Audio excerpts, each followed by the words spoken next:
Part 1. Hello William. This is Amber. You said to phone if I wanted to get more information about the job agency you mentioned. Is now a good time? Oh, hi Amber. Yes. Fine. So the agency I was talking about is called Bankside. They are based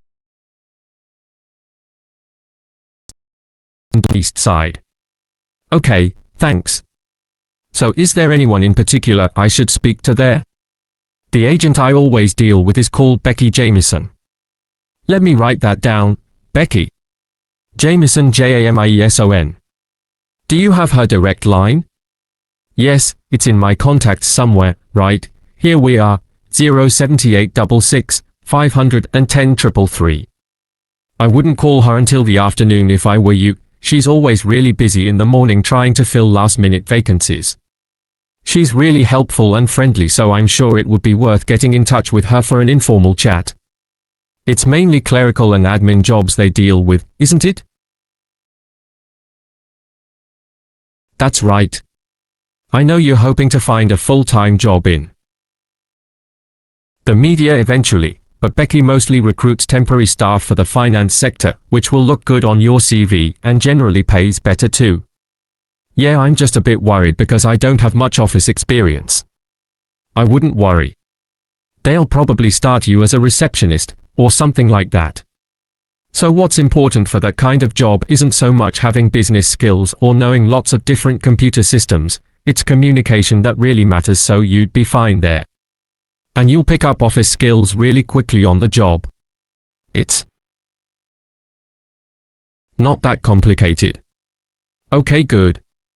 So how long do people generally need temporary staff for? It would be great if I could get something lasting at least a month. That shouldn't be too difficult. But you're more likely to be offered something for a week at first, which might get extended. It's unusual to be sent somewhere for just a day or two. Right. I've heard the pay isn't too bad, better than working in a shop or a restaurant. Oh yes, definitely. The hourly rate is about £10, 11 if you're lucky. That's pretty good. I was only expecting to get £8 or £9 an hour. Do you want me to tell you anything about the registration process? Yes, please. I know you have to have an interview. The interview usually takes about an hour and you should arrange that about a week in advance. I suppose I should dress smartly if it's for office work. I can probably borrow a suit from Mum. Good idea. It's better to look too smart than too casual. Will I need to bring copies of my exam certificates or anything like that? No, they don't need to see those, I don't think. What about my passport? Oh yes, they will ask to see that. Okay.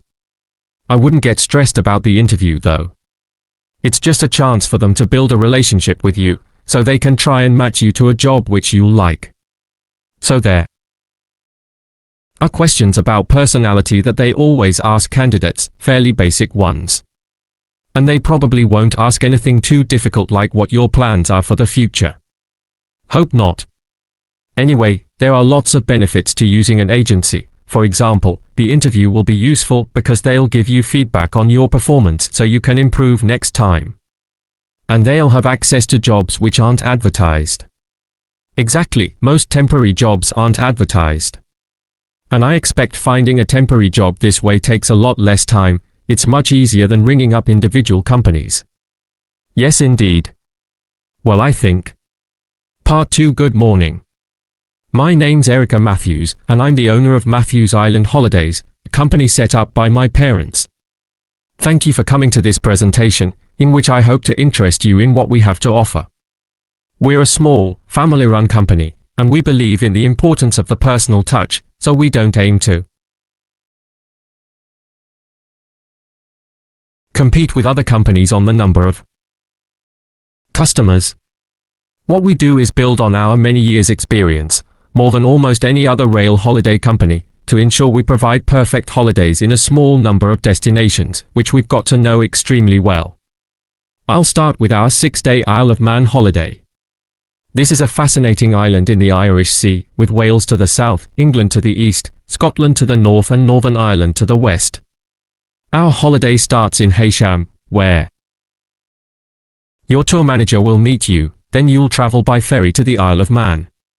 Some people prefer to fly from Luton instead, and another popular option is to go by train to Liverpool and take a ferry from there.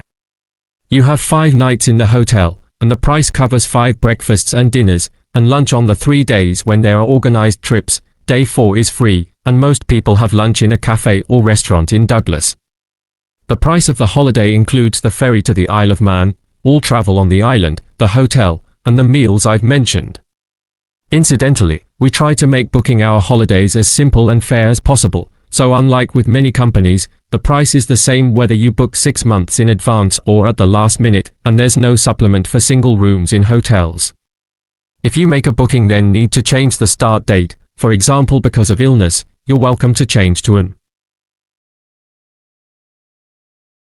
alternative date or a different tour, for a small administrative fee.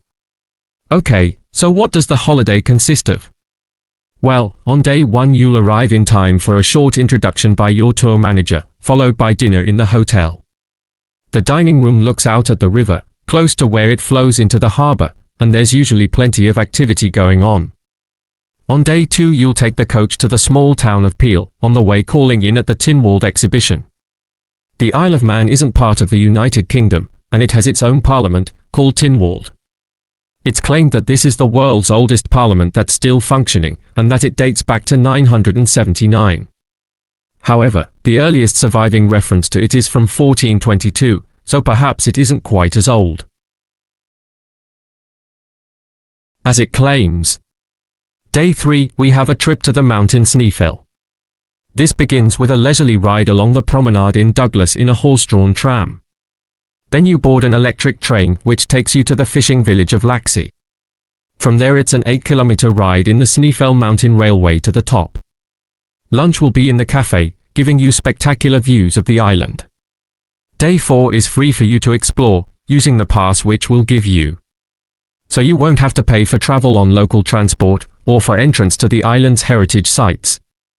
Or you might just want to take it easy in Douglas and perhaps do a little light shopping.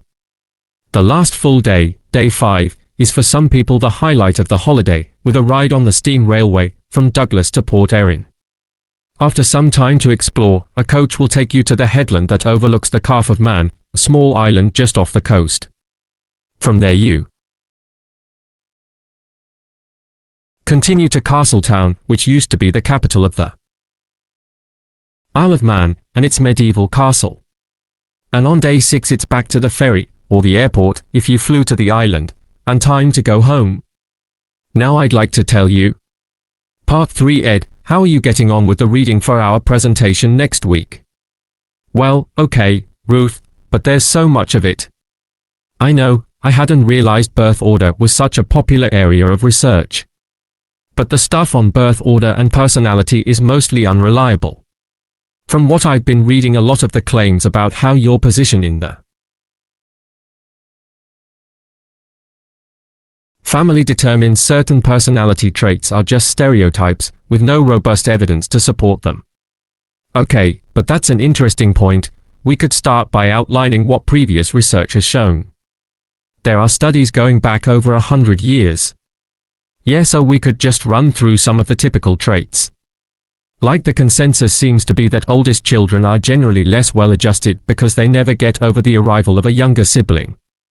Right, but on a positive note, some studies claimed that they were thought to be good at nurturing. Certainly in the past when people had large families they would have been expected to look after the younger ones. There isn't such a clear picture for middle children, but one trait that a lot of the studies mention is that they are easier to get on with than older or younger siblings. Generally eager to please and helpful, although that's certainly not accurate as far as my family goes. My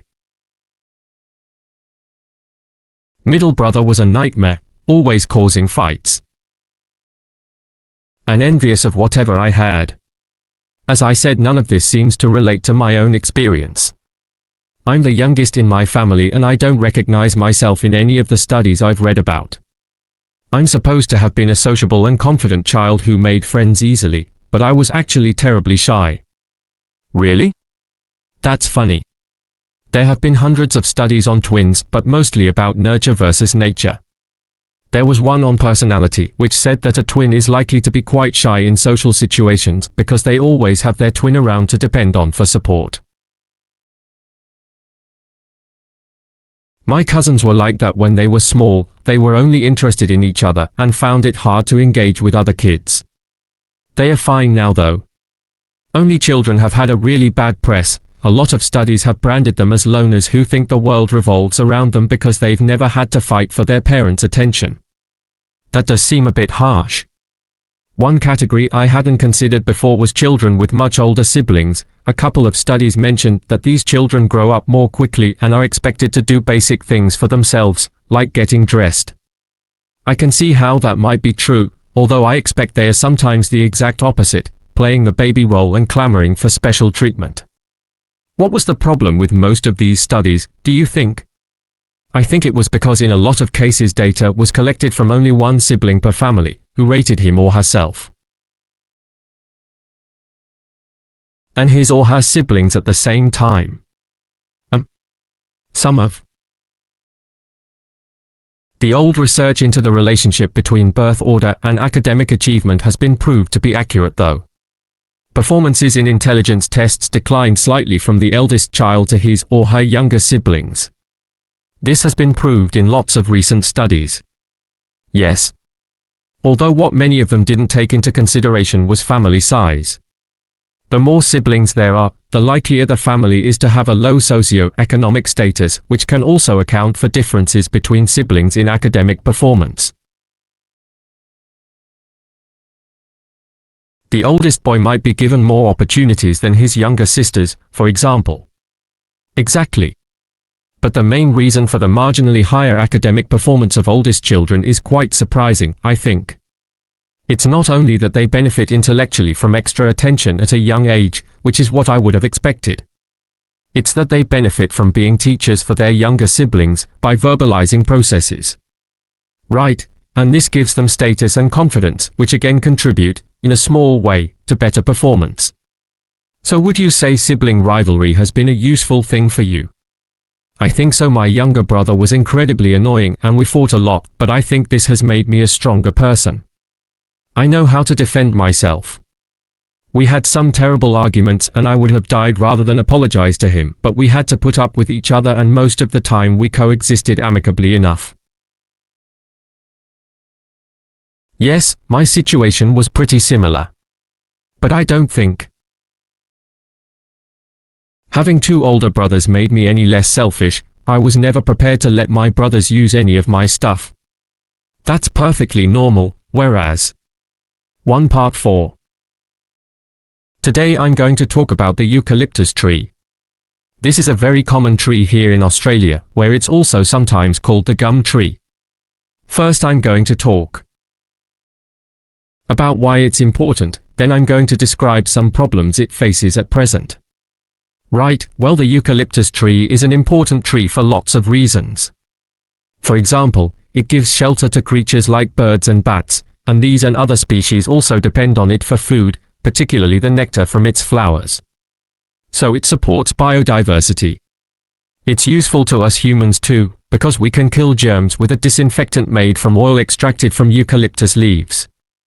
The eucalyptus grows all over Australia and the trees can live for up to 400 years. So it's alarming that all across the country, numbers of eucalyptus are falling because the trees are dying off prematurely. So what are the reasons for this? One possible reason is disease. As far back as the 1970s, the trees started getting a disease called mandala yellows. The tree's leaves would gradually turn yellow, then the tree would die. It wasn't until 2004 that they found the cause of the problem was lime, or calcium hydroxide. To give it its proper chemical name, which was being used in the construction of roads. The lime was being washed away into the ground and affecting the roots of the eucalyptus trees nearby. What it was doing was preventing the trees from sucking up the iron they needed for healthy growth. When this was injected back into the affected trees, they immediately recovered. But this problem only affected a relatively small number of trees. By 2000, huge numbers of eucalyptus were dying along Australia's east coast, of a disease known as bell miner-associated dieback. The bell miner is a bird, and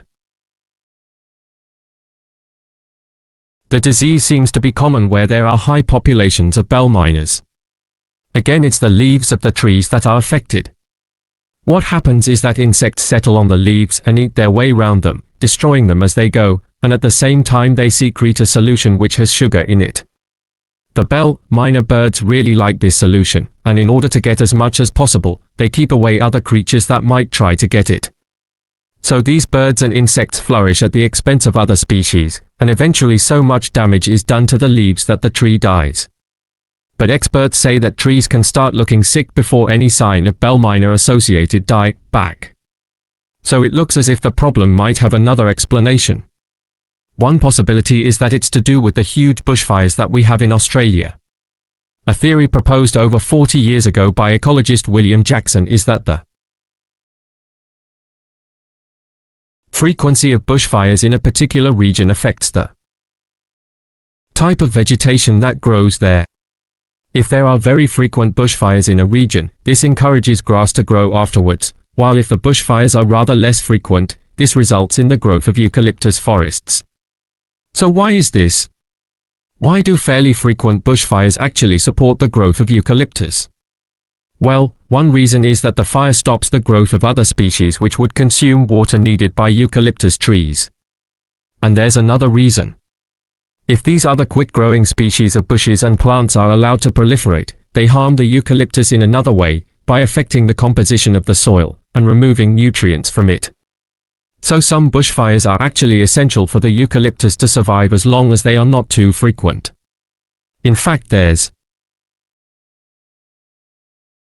evidence that Australia's indigenous people practiced regular burning of bushland for thousands of years before the arrival of the Europeans. But since Europeans arrived on the continent, the number of bushfires has been strictly controlled. Now scientists believe that this reduced frequency of bushfires to low levels has led to what's known as dry rainforest, which seems an odd name as usually we associate tropical rainforest with wet conditions. And what's special about this type of rainforest? Well, unlike tropical rainforest, which is a rich ecosystem, this type of ecosystem is usually a simple one. It has very thick, dense vegetation, but not much variety of species. The vegetation provides lots of shade, so one species that does find it ideal is the bell miner bird, which builds its nests in the undergrowth there. But again, that's not helpful for the eucalyptus tree.